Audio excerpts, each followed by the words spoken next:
గుంటూరు అశోక్ నగర్లో విషాదం చోటు చేసుకుంది. నవీన లేడీస్ హాస్టల్లో ఇంజనీరింగ్ విద్యార్థిని ఆత్మహత్య చేసుకుంది.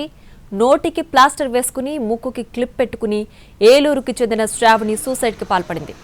అంతకు ముందే తన తల్లిదండ్రులతో ఫోన్లో మాట్లాడిన యువతి సూసైడ్ చేసుకోవాలని అనిపిస్తుందంటూ వాపోయింది. ఆ వెంటనే పేరెంట్స్ నంబర్లను బ్లాక్ చేసింది. ఈ ఘటనపై కేసు నమోదు చేసుకున్న పోలీసులు ఆత్మహత్యకు గల కారణాలపై ఆరా తీస్తున్నారు. గుంటూరులో ఇంజనీరింగ్ విద్యార్థిని శ్రావ్య ఆత్మహత్య ఘటన కలకలం రేపుతోంది. హాస్టల్లో నోటికి ప్లాస్టర్, ముక్కుకి క్లిప్ పెట్టుకుని సూసైడ్ చేసుకుంది. అయితే శ్రావ్య మృతిపై పలు అనుమానాలు వ్యక్తమవుతున్నాయి. ఆమె సూసైడ్ చేసుకున్న తీరు అనుమానాలను రేకెత్తిస్తోంది. శ్రావ్య ఆత్మహత్యపై విచారణ చేస్తున్నామని, అసలేం జరిగిందో తెలుసుకునే పనిలో ఉన్నామంటున్న సిఐ వెంకటేశ్వర్లతో మా ప్రతినిధి రామారావు ఫేస్ టు ఫేస్.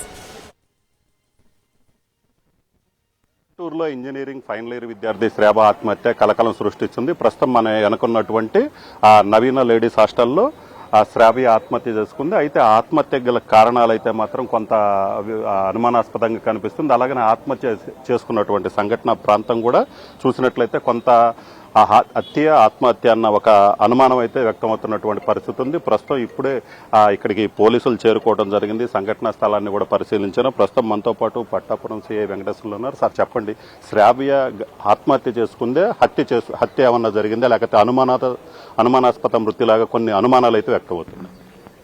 ప్రస్తుతానికి ఇంతవరకు తెలిసిన సమాచారం మేరకు, మా దర్యాప్తు తేలిన మేరకు ఆత్మహత్యగానే కనిపిస్తూ ఉంది. సర్కమ్స్టాన్షియల్ ఎవిడెన్స్ కానీ ఆత్మహత్యగానే ఉంది. తదుపరి దర్యాప్తులో పూర్తిగా ఆధారాలు సేకరించాల్సి ఉంది. అంటే శ్రావ్య ఎలాగ ఆత్మహత్య చేసుకుంది? ఏదైతే ఆత్మహత్యకు సంబంధించి చూసుకున్నట్లయితే ఆ నోటికి ప్లాస్టర్ వేసుకోవటం కావచ్చు, ముక్కు క్లిప్ పెట్టుకోవటం, సో ఇవి చూస్తున్నట్లయితే కొంత అనుమానం వ్యక్తం అవుతుంది. అంటే ఇవి కాకుండా ఇంకేమన్నా పాయిజన్ తీసుకోవటం కానీ ఇంకేమన్నా ఇలాంటి సిమ్టమ్స్ ఏమన్నా మీరు గమనించారు? అవి కూడా దర్యాప్తులో తదుపరి పోస్ట్ మార్టంలో తేలాల్సి ఉంది. ఏదన్నా పాయిజన్ తీసుకున్నా అది పోస్ట్ మార్టంలో తెలియాల్సి ఉంది.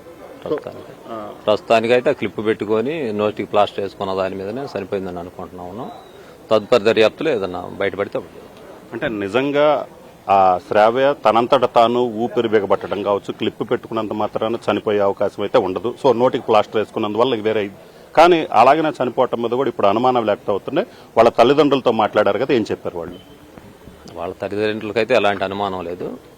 తదుపరి దర్యాప్తులో పోస్ట్ మార్టంలో కానీ తదుపరి దర్యాప్తులో కానీ ఇంకా వేరే వాళ్ళని విచారించిన దాని మీద కానీ నిజానిజాలు తెలియాల్సి ఉన్నాయి. సో వాళ్ళ రూమ్మేట్స్, శ్రావ్య రూమ్మేట్స్తో ఏమన్నా మాట్లాడటం జరిగింది? వాళ్ళు ఏం చెప్పారు సార్? వాళ్ళతో కూడా ఇంకా మాట్లాడలేదు. వాళ్ళు చెప్పిన దాని మీద కూడా వాళ్ళకు కూడా ఎలాంటి అనుమానం లేదు. సో ఈ సీసీ ఫుటేజ్, హాస్టల్ కాబట్టి సీసీ ఫుటేజ్ కూడా ఉంటుంది కదా, సీసీ ఫుటేజ్ పరిశీలించారు? మీకు ఏమన్నా అనుమానాస్పదంగా ఉన్నటువంటి సీన్లు ఏమన్నా కనిపించాయి?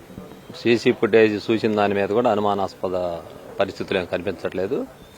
12:40కి అమ్మాయి ఏదో డెలివరీ పెట్టింది. ఆ డెలివరీ బాయ్ వచ్చి కింద డెలివరీ ఆ పాపే వచ్చి తీసుకొని వెళ్ళిపోయింది. తర్వాత ఇంకా ఎవరు వచ్చినట్టు కూడా ఏమీ లేదు సీసీ ఫుటేజ్.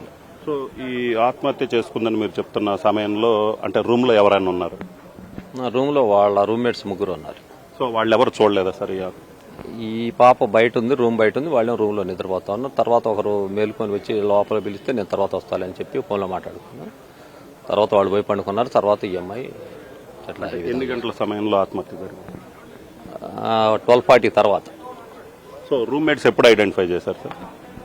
వాళ్ళు ఉదయం లేచిన తర్వాత చూశారు. ఇంకా ఓకే. ఈ మృతదేహం చూసినట్లయితే రూమ్ లో లేదు, అలాగనే బయట లేదు. సో అంటే దానికి సంబంధించి అంటే తలుపులు తెరుచున్న ఉంది కాబట్టి సో అది ఎలాగైనా అనుమానం ఉందా సార్? ఎట్లాంటి అనుమానం లేదు. బయట కూర్చొని బయటే ఉంది అమ్మాయి. ఇంకా అనుమానం ఏం లేదు దానికి. సో ఇది పరిస్థితి. మొత్తం మీద చూసినట్లయితే ఆత్మహత్యకు సంబంధించి ఎటువంటి అనుమానం లేదు. ఎందుకంటే అక్కడ సీసీ ఫుటేజ్ కూడా ఉంది. సీసీ ఫుటేజ్ కూడా పరిశీలించడం జరిగింది. 12:30 సమయంలో ఏదైతే మృతురాలు శ్రావ్య ఉందో, ఆత్మహత్యకు పాల్పడినటువంటి శ్రావ్య ఎవరైతే ఉన్నారో, శ్రావ్య ఒక ఫుడ్కు సంబంధించి డెలివరీ పెట్టుకుంది. సో 12:30 సమయంలో డెలివరీ బాయ్ కూడా వచ్చేసి ఫుడ్ ఇవ్వటం జరిగింది. ఆ దృశ్యాలు కూడా సీసీ కెమెరాలో రికార్డ్ అయ్యిందని చెప్తున్నారు. అలాగనే ఆత్మహత్య చేసుకున్న సమయంలో వాళ్ళ ఆ రూమ్లో మరో ముగ్గురు స్టూడెంట్స్ కూడా ఉన్నారు. అయితే వాళ్ళైతే మాత్రం అప్పటికే నిద్రపోయారు. ఆ తర్వాత 12:30 సమయంలో ఫుడ్ డెలివరీ పెట్టుకుంది. సో ఆ డెలివరీ ఇచ్చిన తర్వాత తాను బయట కూర్చుంది. రూమ్లో ఉండకుండా బయట కూర్చున్న తర్వాత ఈ ఆత్మహత్యకు పాల్పడిందని చెప్తున్నారు. ప్రస్తుతం అయితే మాత్రం తమకి ఎటువంటి అనుమానాలు లేవు. ఎందుకంటే ఆ సీన్ చూసిన తర్వాత ఎటువంటి అనుమానాలు కూడా కనిపించలేదని చెప్తున్నారు. అయితే పూర్తి స్థాయిలో అయితే మాత్రం దర్యాప్తు చేస్తున్నామని చెప్తున్నారు. కెమెరామెన్ మురళితో రామారావు, ఎన్టీవీ, గుంటూరు జిల్లా. గుంటూరులో ఫైన్.